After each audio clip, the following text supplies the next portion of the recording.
know. We know it exists, but we're just like... Was any part of you prepared for the kind of attention that you now receive? No. Do you think anyone's like prepared though? Maybe unless they were like born into that. Yeah, like if you're part of royalty or something, and from birth they're like, you are gonna have lots of people trying to devour you with words and take advantage of you at any moment and exploit everything about you. I don't think anybody's like really capable of having that many opinions on them. I just don't think people are meant for that. You are seen as one of the most positive and wholesome figures on the internet. Do you think that it's difficult to uphold that idea that people have of you? I would always want to be seen as like somebody positive. Wholesome is more so the difficult one because obviously sometimes I get angry. I play games, you know? Like I'm competitive. I've heard you say the word once. Yeah, the word. When I first started streaming, I did not swear that much, and now I swear so much. He's a potty mouth. Why? He's a surrounded sailor. by other people that do? Corpse and Emma, they're bad influence. Sometimes they were like, can I use the B word coupon? And I would call them a bitch. Bye, Corpse, you're a bitch. Also, sometimes I feel like when you are wholesome, I don't want anybody to mix up wholesomeness with being naive. I wouldn't want anyone to think like, oh, just because she's nice to me, it means she knows nothing about the world. From what I've seen from your community, everyone is so supportive and encouraging. Yeah, and Emma's very from positive. New Jersey. I feel like that is, in many ways, a symbol of who you are. Oh, what the heck? Thanks, Anthony. I'm just stating facts. As long as you're checking them constantly, like I would say it's a pretty good reflection of you as a creator. Considering you blew up so quickly, you gained 9,000 followers in the first 2 years of streaming, and then 1 million in the next year. What were some of the unforeseen struggles that you faced? So I actually enjoyed having a larger audience. I just struggled with feeling undeserving of the audience. Imposter syndrome. Yes, exactly. But I will say that I almost kind of enjoyed having more people watch because I think when I was like a younger streamer, the level of parasocial relationships that I developed with a smaller audience was actually scarier to me. I started streaming when I was like, what, like 15, 14? I don't know why. I just had like, well, maybe I do know why, but I had an audience of older dudes. And so I struggled drawing boundaries when I was younger. If somebody like subscribes to you, sometimes they think they are She's not 15 anymore, Chad. Calm the fuck down. Jesus Christ. entitled to your time because they gave you $4.99 a month. Like, and I'm just like, well. Did you feel tempted to Libertarians, give people things because they kind of felt entitled? I would like sometimes be people's like therapist, type out all their emotions to you all the time. I'm like 16. I'm like, I have homework. I just, that's what it used to cost. You can get therapy from a 16-year-old. Libertarians on the internet. Comments? Yes, I do. It's just strange to see that with you. I mean, sometimes people think it's like fake. Oh, who you are? So people are like, she's being so nice and for what? No, she's really not like this. When I met her out front, she screamed at me, threw me on the ground, stepped on my face, and then punched a hole in the wall. And then robbed him. And then you jumped on a razor scooter and flipped it so it hit my ankle. Not the razor scooter. True, it's a lot is like easier to deal with it when you know where it comes from. If it's something about me being like feminine or soft-spoken or whatever, I'm like, internalized misogyny. When you can like kind of source where their hurt would come from, it makes it easier for me to deal with it. Do you deal with people who imply that you're too loud? Kind of like you need to make yourself smaller? I did at first. When I was growing, feel the need to almost like make myself smaller and like maybe like say less because I felt the more I had to say, the more bad stuff would be coming my way. So you thought that you were bringing it on? When people are saying so many bad things to you, obviously you're gonna be like, I'm doing something wrong. I think like once I took the time to like try to source where the criticism came from, I was like, okay. I remember I used to like cry like after my streams, especially like early on in the beginning. I'd be like, thanks so much for watching, guys, and stream.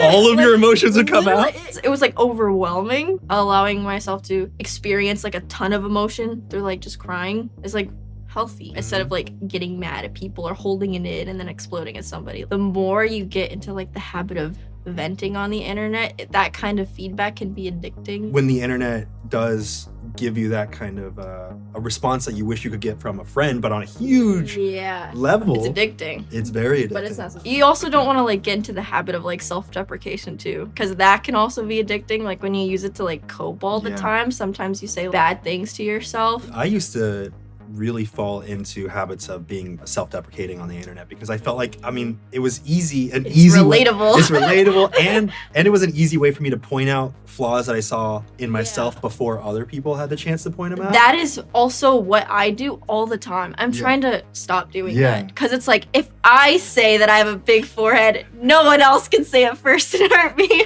For a while, I did the opposite where I was like, I turned the joke into something really positive where I was overly confident, and surprisingly, people treated me like I was deserving of more respect because I treated myself that way. Wow. So you know those infographics where they show someone like shy and like intimidated and then someone looks like super confident? Even in my brain, like when I see that, I'm like, yeah, that person deserves a raise. Right? Like they get stuff done. There is so much truth behind just body language to know how confident someone is. Notice how my shoulders You're like, I'm confident. I deserve a raise. You were born in South Korea. Yes, I was. And how long did you live there? 14 years, 15? 14 years there? Accumulative, yeah. I was born, I moved when I was 6 and then came back when I was like maybe 10. And then you moved back to the US. What were some of the big culture shocks? Racism. Big reason as to why I don't know Korean anymore is because I completely took it out of me. There were so many people that were like, why are your eyes shaped like that? And I was the only like non-white person in my school. I was like, oh, I just don't think I want to be Korean right now. I was so young, like I didn't know. And I'm so sad that that happened because when I moved back to Korea, I was like, oh God, like everybody embraces being Korean here. When I was younger, I was angry and alone. I lived in like a retirement neighborhood. All my neighbors were like old people. And during recess, I had like, you know, I would bury myself in wood chips. Like it was a cold winter and like I needed a nap. So did you isolate yourself? I think I struggled with social cues like a lot back then. I was just a kid. Like kids are kind of kids are a little weird. I remember when I would eat mealtime, I would sit at my dinner table for like 2 hours and my parents would be like, this is just getting ridiculous. Like, this is obviously gonna hold our child back. They started timing my meals. How much time would you have maybe to like eat your meal? Maybe like an hour, which you would think. That's like, plenty of time. That's what I'm saying, but like there would still be so much food left on the plate. And like even to this day, like my friends say Tina time. Tina time? What is Tina time? It means like so slow. Like I'm the last person to leave meal time. Last person to leave a room because I'm still getting my stuff together. I have a poor measurement of time in my head. I don't know how long we've been sitting here. 6 hours. Well, maybe not. Like that you have a little measure of time. A little measurement, but like I genuinely can't say if it's been like, has it been 1 hour? Actually, almost exactly. It's been exactly 1 hour. Yeah. Right? That's amazing. Okay, maybe I do. Tina understood the concept of time. It wasn't a bad childhood. Like I did like hang out by myself. Like I would throw my flip-flop into a ditch and like chase after it and wade through the water. What kind of ditch? Was it sewage? Oh my God, no, I would hope not. Okay, like, then it sounds fun, yeah. It was a good time. Oh, that explains like all the diseases growing up. But then when I came inside, I played games a lot. I would always get hand-me-downs from my dad. I would always just daydream about like medieval stuff though, you know, like dragons and magic. Probably be because of the games that I would play. I never thought I would, you know, stream it one day. Isn't that interesting that the thing in your life that was bringing you joy, that kind of was the disconnect from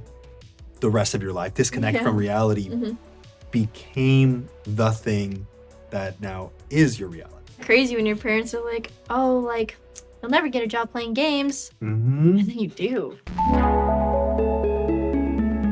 When did you first start blowing up on the internet? I think September 2020. That's so recent. Isn't that insane? Yeah. Why did you start blowing up? Oh, yeah, no. Among Us. Were you watching the numbers? Were you obsessed with the growth? It felt bad because I was like taking from people. Like you were leeching off of them? Yes, that's the worst feeling. I was like, oh God, like this sucks. So you felt like you didn't deserve the audience that you built because you were just No, that felt so bad, and I was like, I didn't know how to like address that feeling, and sometimes like I still don't, intentional or not, it just happened to be that way. When you started getting popular playing Among Us and you started seeing your numbers skyrocket, what were the thoughts that were going through your head? Oh my god, I'll be okay. Financially, I felt like I was in shambles. It did like help with a lot of things that I was struggling with. Did the thought ever come to mind, oh, this might be my thing, I might have a career here? When I hit 100K on Twitch, oh, like I'm growing kind of fast, like this is kind of exciting, because I thought that if I continued to stream for the rest of my life, I still wouldn't hit 100K. For years, 9K. Yeah. Yeah. So in my head, I was like, if I do the math, maybe I'll do like 80 one day, like 80K. So 80 by the time you're 80. Exactly. I just had hit 100. How does anyone get big with Among Us of all things? Dude, is literally the most common. So many people blew the fuck up with Among Us.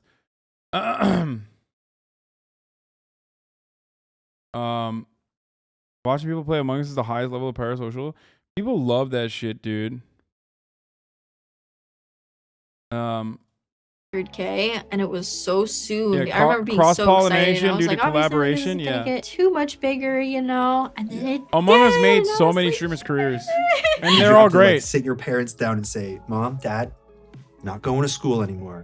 I'm gonna play games. I did not have to do that. So they had known that this was like something I did. They didn't know that any financial support I had was real. They thought it was like Monopoly money, basically, until I actually brought home like a drawing tablet, and I was like, look, Mom. And she was like, oh, that's real money. I was like, yeah, it is. Shayoshi wants to know. Oh. Do you know Shayoshi? Yeah. Okay. Shayoshi wants to know, if you knew that you'd blow up, would you have chosen the name Tina Kitten? Mm-mm. No? No. Why? Have you ever heard of the term Discord kitten? No. Should I have? I don't know. Do I hang out with the wrong people? I don't know. Maybe the right people. Oh. What the fuck does that mean? I don't know what that means. Is that some weird shit? That sounds weird. When you put Discord in front of anything normal, it just automatically turns into a very weird thing, okay? Oh no. Oh no. What am I about to learn? It's just like, you know, when you just call someone like a kitten, does that make sense? Like the implications feel very like weird to me. Like, you know? get on your knees and purr? Yeah, that kind of thing. And I'm like, oh, maybe I don't want that. But I was like, I was a child. I was like, I like cats, you know? Like, Yeah. I didn't really ever think it would be an alias that would be put on things. That's the name of this video. Yeah, it is. It's in all caps. It is in all caps. And, you know, maybe it would have been something like, I don't really know. I never really thought about it. Actually, sometimes people call me Crunch. Crunch? Do you hate that? Why are you Crunch? I love Crunch! Crunch? Why are you Crunch? There's very little to assume about that name. On my birthday, oh, this made me so teary-eyed, but it was like, happy birthday Crunch was like the hashtag that they like trended or something. It was so cute. Are you fearing something that when these numbers are below a certain point that this kind of fear comes up?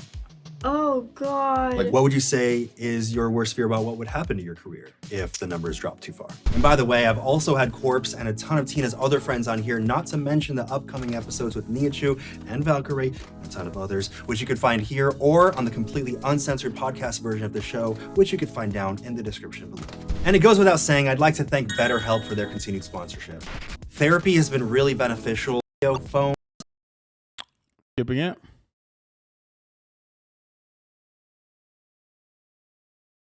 If the numbers drop too far. I was thinking in my head that I would work at a coffee shop. You know, maybe I'll just get a little business degree, work at a coffee shop, but I was like, I don't know how sustainable that'll be, but maybe as long as I'm happy, right? I would feel really like sad if people came to the coffee shop that I was working at and bullied me. I used to watch her on Twitch. How far she's fallen. There's nothing wrong with working at a coffee shop if you like it, okay? If anybody looks down on me being a barista. Do sponsors pay you more to wear the same clothes during ads? What?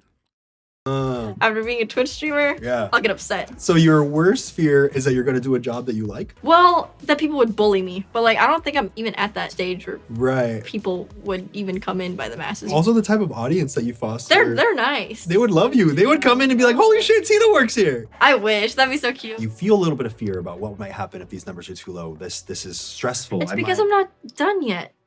I'm having so much fun. Dating. Oh. This might be a controversy you don't want to take on, but do you think Corpse uses a voice modulator? No. Like, I've heard him in real life. What the fuck? No, dude. What a fucking insane. What an insane question, dude. You did not come on? No, I have. He can use one in real life too? Yeah, dude, totally. He's just like walking around with a voice modulator.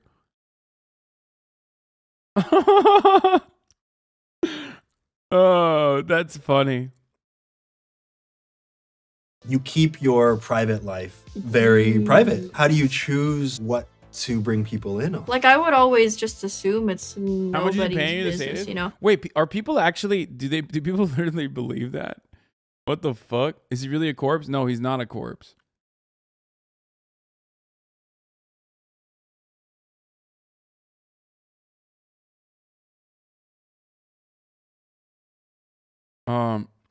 That comment is the last stage of being parasocial. Get help, bro. What the fuck? I could only imagine. Like, people already take friendships to such an extreme. I've been in a few public relationships online. It even got to a point where it was like daily vlog. Everything that we do on camera, God, we're putting it out every single day. Unsolicited opinions would just seep think into my no. head. It It's really so altered the way that bad. I perceive everything in the relationship. I just don't think like your relationships with people are meant to be analyzed like that anyways. And so it's just kind of like some things are meant to be private, I think. It's tempting to let people in though, because people like that connection. There's this almost like, I feel like the need to be fully transparent, open, but you know, there's gotta be like a divide, right? A lot of people have work-life balance, and I feel like just because I'm a content creator doesn't mean I should deny myself that same balance. This is still, at the end of the day, it's work. It is work.